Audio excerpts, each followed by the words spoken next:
Janasena party నాయకులు సందే విక్రమ్ కుమార్ సమక్షంలో కోడుమూరు మండలంలోని కోడుమూరు, గోరంట్ల, ముడుమలగుర్తి, వర్కూరు, పులకుర్తి గ్రామాల నుండి కోడుమూరు మండల నాయకులు మహేష్ నాయుడు గారు మరియు మిత్ర బృందం దాదాపు 100 కుటుంబాలు శనివారం నాడు సందే విక్రమ్ కుమార్ పార్టీ క్యాంపు కార్యాలయంలో నందు చేరడం జరిగింది.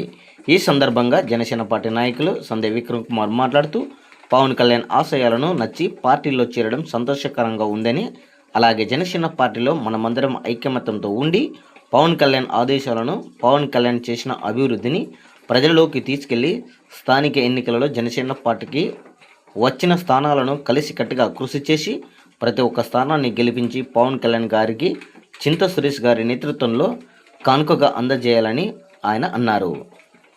అనంతరం మహేష్ నాయుడును అలాగే వారి నుంచి వచ్చిన 100 కుటుంబాల సభ్యులను కండువ కప్పి పార్టీలోకి ఆహ్వానించారు. అనంతరం మహేష్ నాయుడు మాట్లాడుతూ పవన్ కళ్యాణ్ గారి ఆశయ సాధన కోసం కష్టపడి పనిచేస్తానని, గ్రామాలలో జనసేన పార్టీని బలోపేతం చేస్తామని, మా వంతుగా నిరంతరం పనిచేస్తామని తెలియజేశారు. ఈ కార్యక్రమంలో కోడుమూరు మండలం నాయకులు శాలుభాష, రాముడు మరియు కర్నూలు మండల నాయకులు మహానంది రెడ్డి, చిత్రసేనుడు, గంగాధర్, రవి రెడ్డి, సుంకేశ్ల లక్ష్మణ మరియు జనసేన వీర మహిళలు, జనసేన కార్యకర్తలు భారీ ఎత్తున పాల్గొన్నారు.